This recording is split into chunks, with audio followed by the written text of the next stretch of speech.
हूं श्वेता झा और आप देख रहे हैं आज तक। पंजाब कांग्रेस में जबरदस्त खींचतान चल रही है। जी हां, अमृतसर में नवजोत सिंह सिद्धू ने बड़ा शक्ति प्रदर्शन किया है। ये 3 तस्वीरें आपको हम दिखा रहे हैं। 2 तस्वीरें आपको हम दिखा रहे हैं स्वर्ण मंदिर की, जहां पर 62 विधायकों के साथ नवजोत सिंह सिद्धू यहां पर मत्था टेकने के लिए पहुंचे। आपको बता दें कि 3 दिन हुए हैं मात्र उन्हें पंजाब में कांग्रेस के अध्यक्ष पद की कमान संभालते हुए, और उसके बाद लगातार इसी तरह का कुछ कार्यक्रम चल रहा है। कभी रोड शो, कभी इस तरह के कार्यक्रम, जहां पर आज सुबह ये जो तीसरी तस्वीर आप देख रहे हैं वो नवजोत सिंह सिद्धू के अमृतसर के आवास की तस्वीर है, जहां सुबह 62 विधायक यहां पर पहुंचे और यहां पर उन्होंने एक साथ ब्रेकफास्ट किया।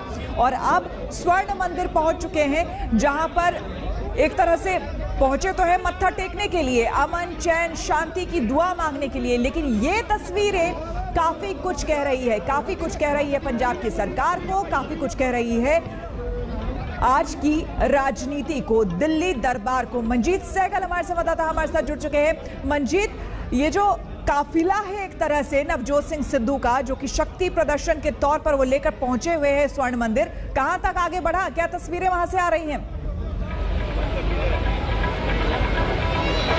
देखिए श्वेता, आज सुबह ही नवजोत सिंह सिद्धू ने ट्वीट किया था और कहा था कि अब हवाओं का रुख बदल रहा है, और हमने देखा कि हवाओं का रुख सचमुच बदल रहा है। एक एक करके 62 विधायक उनके अमृतसर आवास पर पहुंच गए। 3 घंटे तक मंत्रणा हुई, बैठक हुई, बड़ी बातें हुई पार्टी को आगे ले जाने की, और उसके बाद ये सभी लोग एक बस में बैठकर स्वर्ण मंदिर परिसर पहुंचे।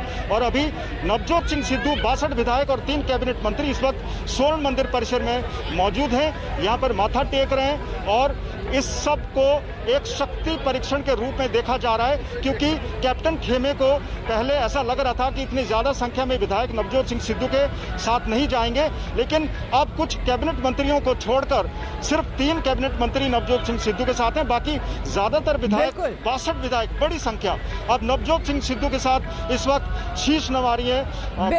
जरा स्वर्ण मंदिर की तस्वीरें भी दिखा दें वहां। 2 और प्रमुख मंदिर, बिल्कुल मंजीत, जरा स्वर्ण मंदिर की तस्वीरें भी दिखा दे अगर संभव हो तो। जी श्वेता, जी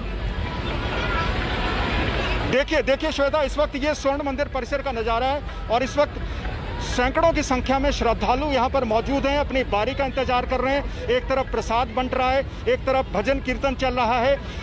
दूर दूर से जो श्रद्धालु हैं, न केवल पंजाब, हरियाणा और आसपास के राज्यों से, बल्कि बिहार, उत्तर प्रदेश और बाकी दूसरे दूर दराज के राज्यों से भी यहाँ पर शीश नवाने के लिए पहुँचते हैं। बहुत बड़ी आस्था है लोगों की स्वर्ण मंदिर परिसर में। आप हुजूम देख सकते हैं किस तरह से श्रद्धालुओं का यहाँ पर उमड़ा हुआ है। नवजोत सिंह सिद्धू उनके समर्थक तो है ही, लेकिन देश के बाकी हिस्सों से श्रद्धालु यहाँ पर पहुंचे। और आप कैमरा पर्सन को कहूँगा कि वो दिखाएं किस तरह से लोग प्रसाद के लिए यहाँ पर लाइनों में लगे हुए हैं। सुबह से आना शुरू हो जाते हैं, 4 बजे यहाँ पर भजन कीर्तन शुरू हो जाता है, देर शाम तक जारी रहता है। आप देख सकते हैं श्रद्धालु इस भीषण गर्मी में भी यहाँ पर पहुँच रहे हैं। और पंजाब का ये सबसे बड़ा सिख धार्मिक स्थल है, होली सिटी के नाम से अमृतसर को जाना जाता है। यहाँ के आसपास बहुत सारे धार्मिक स्थल हैं, न केवल सिख धर्म से ताल्लुक़ रखने वाले, बाकी दूसरे धर्मों से ताल्लुक़ रखने वाले धार्मिक स्थल भी हैं। पासी दुर्गाना मंदिर है, वो भी इसी तरह का आस्था का एक बड़ा केंद्र है। साथ ही वाल्मीकि ऋषि का मंदिर भी है। नवजोत सिंह सिद्धू, उनके साथ हुए सारे विधायक और तीनों कैबिनेट मंत्री भी बार बार इन सभी धार्मिक स्थलों में जाकर शीश निभाएंगे। नवजोत सिंह सिद्धू इस वक्त भगवान के दरबार में है, भगवान से आशीर्वाद मांग रहे हैं। लेकिन कांग्रेस के महाराजा कैप्टन अमरिंदर सिंह, जो पंजाब के मुख्यमंत्री भी हैं, वो भी चाहते हैं कि अगर नवजोत सिंह सिद्धू को उनसे मिलना है तो सबसे पहले उनको माफी मांगनी होगी। सबसे बड़ा सवाल यहाँ पर यही है। ये देखिए, ये जो तस्वीरें आपको हम दिखा रहे हैं, ये 62 विधायकों के साथ नवजोत सिंह सिद्धू की तस्वीर है, और ये तस्वीर अपने आप में काफी कुछ कहती है।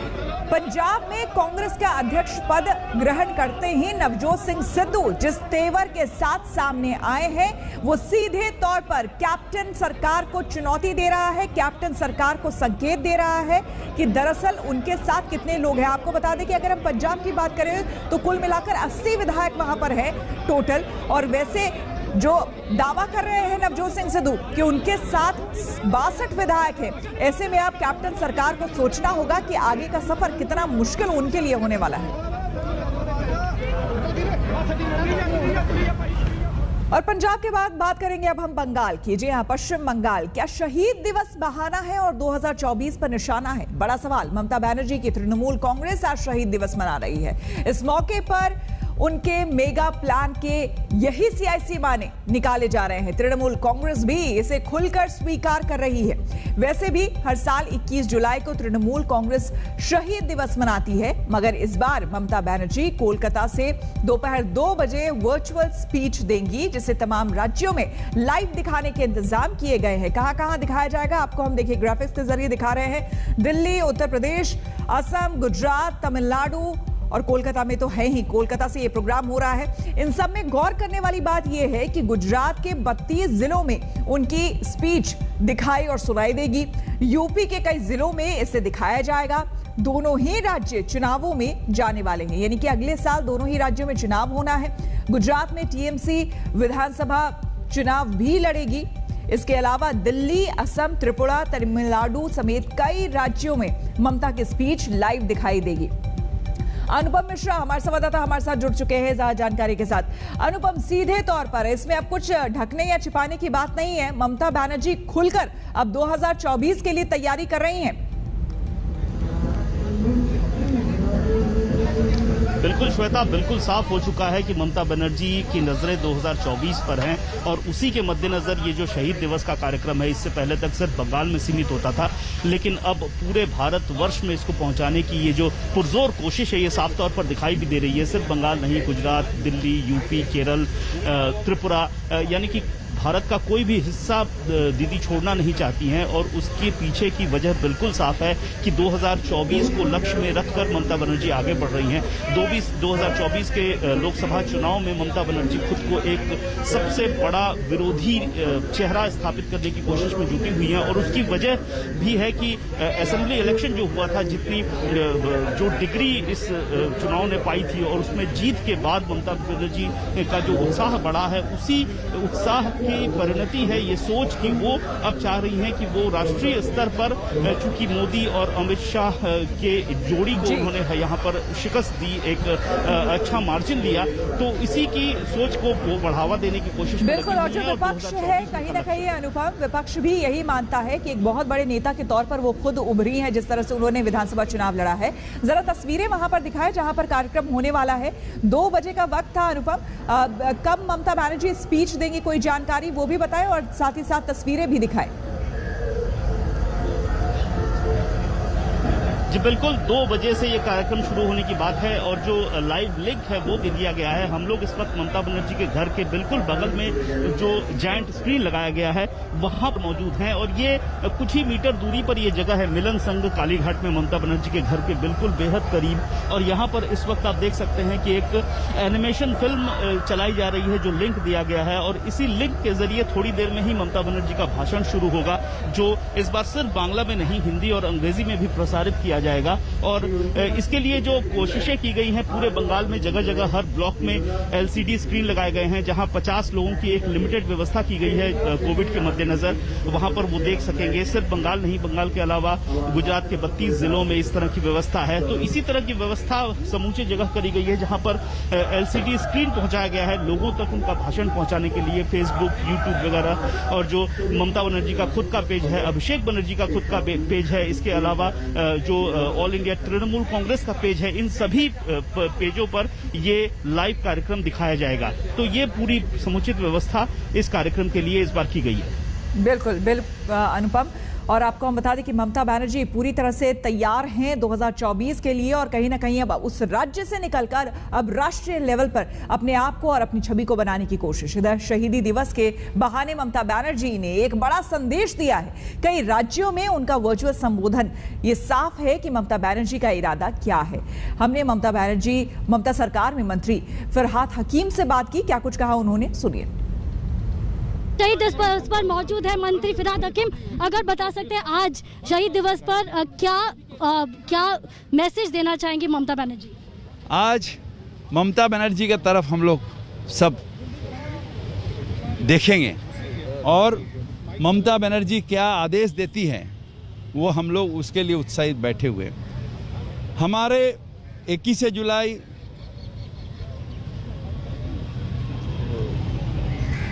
93 में तब भी ममता बनर्जी के सैनिक थे, आज भी ममता बनर्जी के सैनिक हैं और जीवन भर मृत्यु तक ममता बनर्जी के सैनिक रहेंगे। हमारी एक ही इच्छा है वह है ममता बनर्जी का नेतृत्व में लड़ते लड़ते एक दिन हमारा मृत्यु हो जाए और उस दिन ममता बनर्जी हमारे तृणमूल कांग्रेस का फ्लैग हमारा देह में कब्र से पहले दे दें। और 2024 के बारे में क्या प्लान्स है? प्लान का नहीं, आंदोलन, इंसान के पास पहुंचना और जो आज हमारे कॉन्स्टिट्यूशन के ऊपर जो आघात आ रहा है उससे भारतवर्ष को मुक्त देना। और पेगासस के बारे में कुछ बता सकते हैं ममता बनर्जी, क्योंकि बीजेपी सरकार जानते हैं वो क्या बताएगी, मगर हमारे कॉन्स्टिट्यूशन हमें ये अधिकार दिया है, जो हमारे जीवन हमारा है, हमारे सोच हमारा है, हमारे वक्तव्य हमारा है, उसे कोई हस्तक्षेप नहीं कर सकता है। और ये कॉन्स्टिट्यूशन के खिलाफ जो आज बीजेपी सरकार कर रहा है, इसे भारतवर्ष कभी मान नहीं लेगा। और शहीद दिवस के इस मौके पर ममता बनर्जी के जो तमाम कार्यक्रम हो रहे हैं उसको लेकर राजनीतिक गलियारे में किस तरह की बयानबाजियां हो रही हैं, ये सुनिए। फिर से हम लोग इस बार एक दिन लड़ाई शुरू हुआ था 1993 में बंगाल से सीपीएम को हटाने के लिए, और इस बार हम लोग सारी देश से नरेंद्र मोदी का एक नायकतंत्र सरकार को हटाने के लिए हम लोग शपथ लिया है। और सारी देश में ये जो वर्चुअल मीटिंग सारी देश में, तमिलनाडु में, गुजरात में, महाराष्ट्र में, दिल्ली में, त्रिपुरा में, बंगला में, सभी जगह में ये वर्चुअली देखा जाए।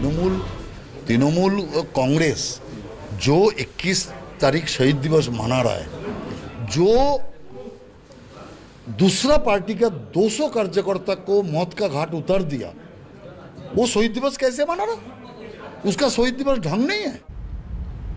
तो आपको बता दें, इधर बीजेपी के नेताओं ने बंगाल में कार्यकर्ताओं की हत्या पर दिल्ली में राजघाट पर शोक सभा की है, श्रद्धांजलि दी है।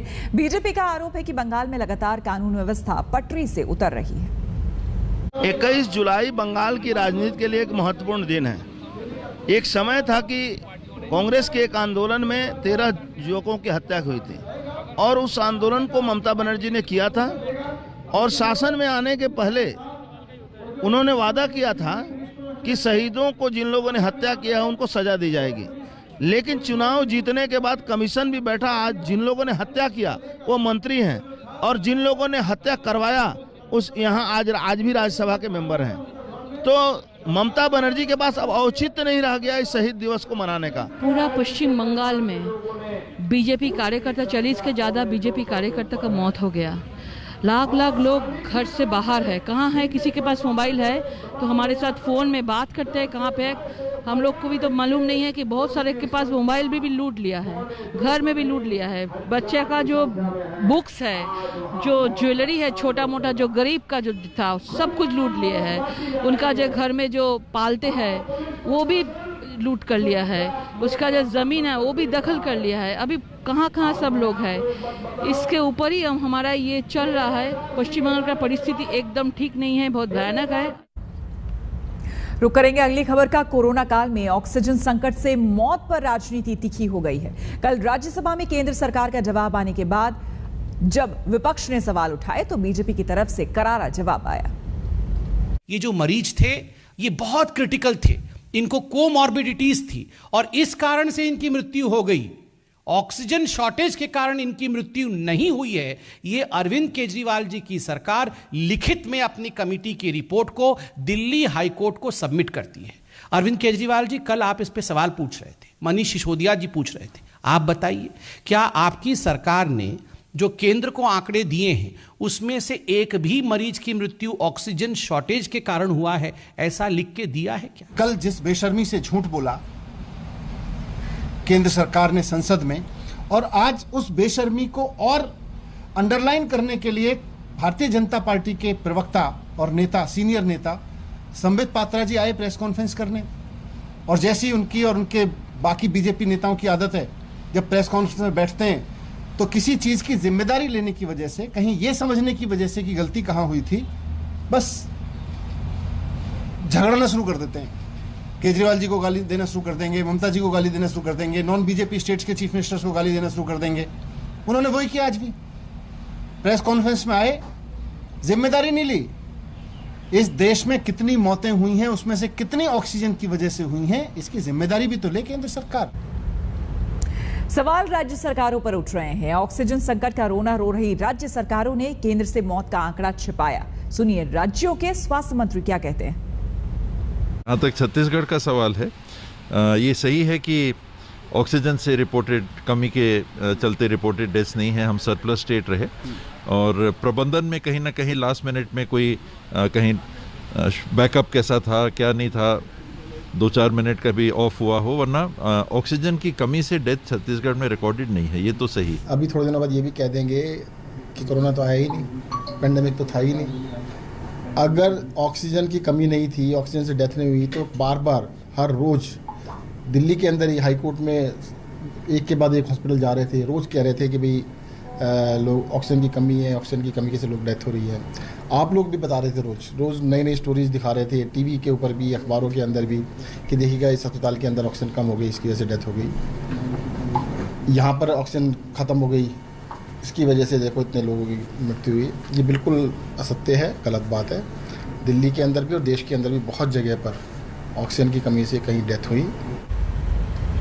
हम रुकेंगे यहाँ पर एक छोटे से ब्रेक के लिए, बने रहे हमारे साथ, देखते रहिए आज तक। घर में ईद का पर्व हर्ष के साथ मनाया जा रहा है। राष्ट्रपति, प्रधानमंत्री समेत तमाम नेताओं ने देशवासियों को ईद की बधाई दी, लेकिन कोरोना संकट के चलते ईद के त्योहार को लेकर काफी सख्ती भी दिख रही है।